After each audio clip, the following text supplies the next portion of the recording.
Women goes through a lot. So ఆ టైంలో brain పైన హార్మోన్స్ ఎఫెక్ట్ కూడా చాలా ఉంటుంది. సో బిడ్డని చూసినా ఒక ఎనిమి లాగా నేను చంపేయాలనే థాట్స్ వస్తాయి and they feel guilty about it. 1 in say ఒక 1000 మందిలో ఒకరు ఈ ప్రాబ్లమ్ తో సఫర్ అయ్యే వాళ్ళు ఆ థాట్ పైన యాక్ట్ కూడా చేసేస్తుండొచ్చు.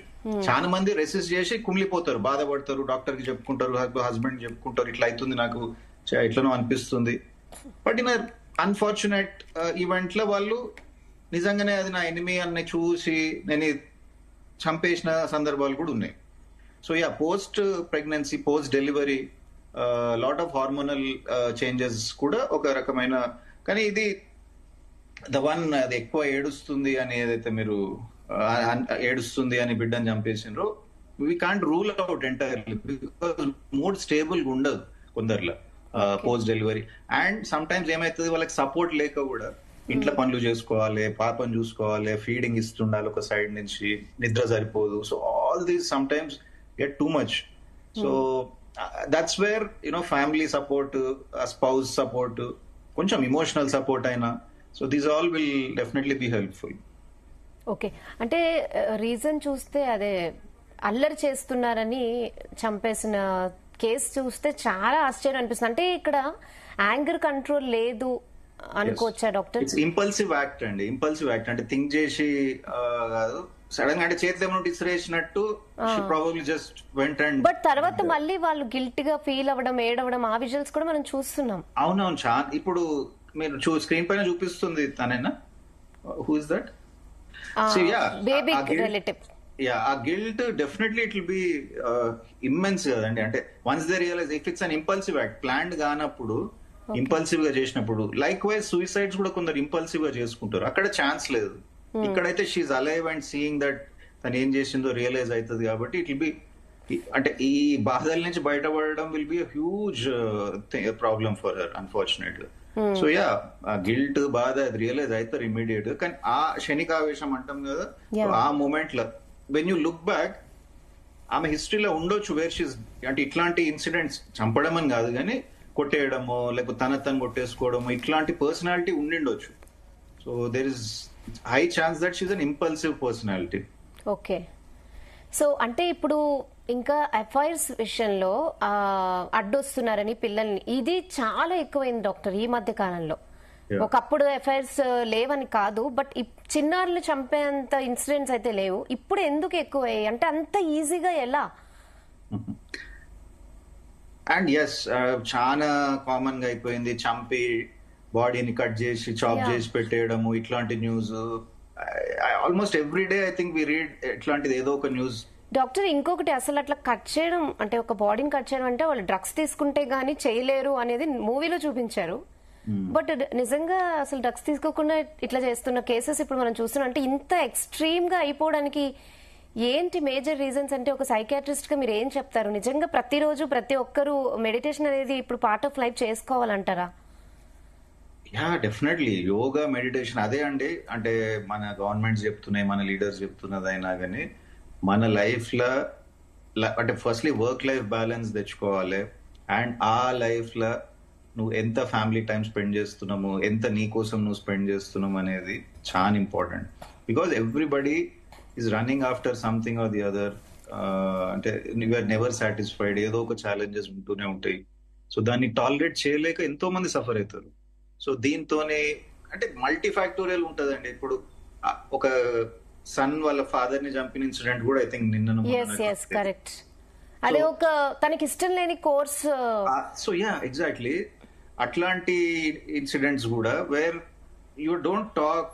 మనము ఇట్లనే, ఎందుకంటే టైమ్స్ చేంజ్ అవుతున్నప్పుడు పేరెంటింగ్ మారాలి, పిల్లలు ఎట్లా ఉంటుండ్రు వాళ్ళు ఏంది అనేది కూడా చూసుకోవాలి.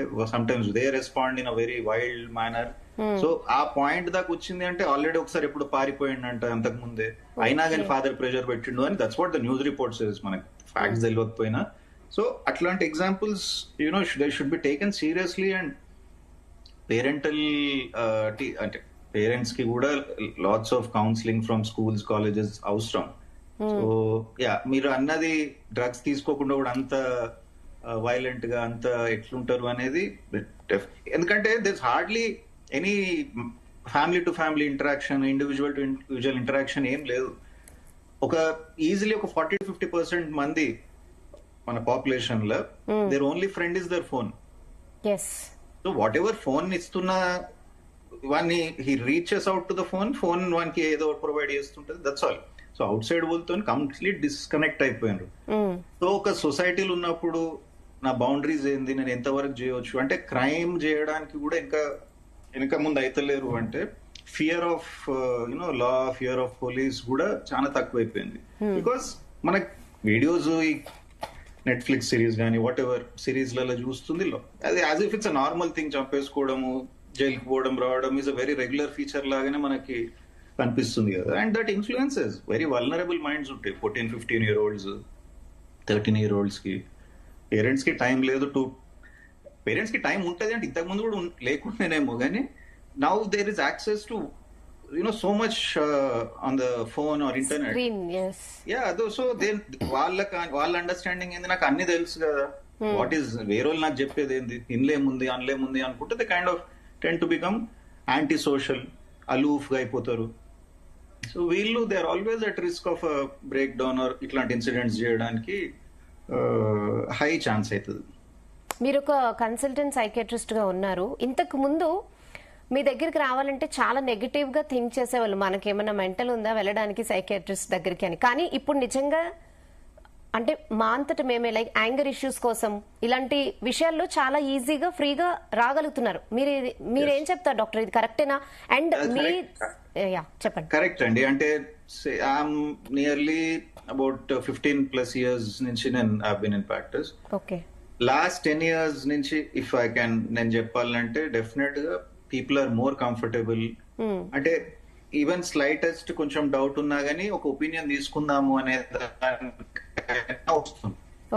వచ్చిన ప్రతి ఒక్కరికి ఏదో ప్రాబ్లం ఉంది అని కాదు, కానీ పేరెంట్స్ కి డౌట్ ఉన్నా, వాళ్ళ వైఫ్ అండ్ హస్బెండ్ మధ్యలో ఏమన్నా ఉన్నా కానీ they coming, they are more open. ఆ స్టిగ్మా తగ్గుతుంది.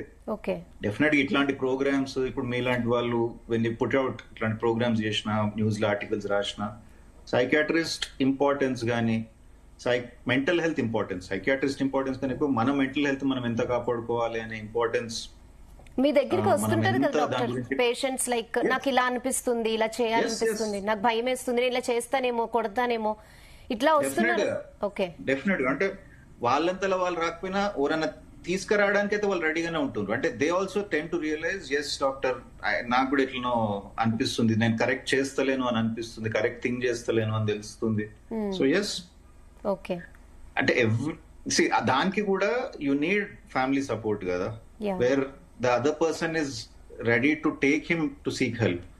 ఏం కాదు, నువ్వు అంత ఎక్కువ థింక్ చేస్తున్నావు, ఇట్లా థింక్ చేస్తున్నావు, ఏం కాదు అని ఇడిచిపెట్టొద్దు. ఇప్పుడు కాలు నొస్తుంది, చైన్ వస్తుంది అంటే ఇడిచిపెట్టాం కదా, యు గో సీక్ హెల్ప్. అవసరమైతే మనం మెడిసిన్ తీసుకుంటాం, సేమ్ థింగ్. ఇప్పుడు ఒకప్పుడు డిప్రెషన్ అనేది వినేవాళ్ళం కాదు డాక్టర్, ఇప్పుడు చాలా కామన్ అయిపోయింది. ఎందుకంటే సూసైడ్స్ కి రీజన్ కూడా డిప్రెషన్ అనే చెప్తున్నారు, స్ట్రెస్ అని చెప్తున్నారు. సో ఈ స్ట్రెస్, డిప్రెషన్ కి మీ దగ్గరికి వస్తే ఎంత టైం మినిమం కౌన్సిలింగ్ చేయడానికి, లేకపోతే వాళ్ళు మళ్ళీ నార్మల్ అవడానికి ఎంత టైం తీసుకుంటారు? ఓకే, అన్ఫార్చునేట్లీ ఎట్లుంటది అంటే దీనికి ఒక స్ట్రేట్ ఆన్సర్ నేను ఇయ్యలేనండి. బికాజ్ సే ఇప్పుడు ఫీవర్ వచ్చింది, ఒక బ్లడ్ టెస్ట్ చేస్తాం, మళ్ళీ ఇన్ఫెక్షన్ ఉంది, ఈ యాంటీబయాటిక్ తీసుకోండి, వారం రోజులు నయమవుతారు. Depression is not so straightforward. ఒక డిప్రెస్డ్ మనిషి, ఒక మనిషికి డిప్రెషన్ ఉంది అన్నప్పుడు ఎన్నో ఫ్యాక్టర్స్ ఉంటాయి. వాళ్ళ ఫ్యామిలీ హిస్టరీ, ఫ్యామిలీ బ్యాక్గ్రౌండ్, సొంత personal history, drug or alcohol history, job history, occupational history, sleep, eating habits, time taken to travel. So ఇవి నేను కొన్ని చెప్తున్నా. ఇవన్నీ ఫ్యాక్టర్స్ ఒకదాని తర్వాత ఒకటి we try to give a solution. ఎక్కడెక్కడ ఏవేవి నేను హ్యాంపర్ చేస్తున్నాయి, what is pulling you back. So immediate relief కోసం డెఫినెట్ గా మేము మాట్లాడతాము, సపోర్టివ్ గా ఉంటది, వి గివ్ సమ్ సజెషన్స్. కానీ మోడరేట్ టు సివియర్ డిప్రెస్డ్ ఉన్న వాళ్ళ ప్రతి ఒక్కరికి చాలా మందికి మెడిసిన్స్ అవసరం పడతాయి. సో వన్స్ ఆ medicine, end of the day ఇది బయాలజీ అండి, బ్రెయిన్ లో కెమికల్ మార్పులు జరిగినప్పుడు ఈ లక్షణాలు, ఈ డిప్రెషన్ లక్షణాలు వస్తాయి. సో మెడిసిన్ ఇచ్చి మేము దాన్ని కొంచెం సిమ్టమ్స్ ఇంప్రూవ్ అవుతున్నాయి అన్నాక రఫ్లీ అబౌట్ 6 to 9 months పడుతుంది చాలా మంది ఆ డిప్రెషన్ ఎపిసోడ్ నుంచి బయటకు రావడానికి. ఓకే. సో ఇప్పుడు మనం చూసిన కేసెస్ లైక్ అంటే చిన్న చిన్న రీజన్స్ కి పసికందుల్ని చంపేస్తున్నారు. సో అంటే ఎలాంటి చేంజెస్ వస్తే బాగుంటది అంటారు? మీరు ఏం చెప్తారు? అంటే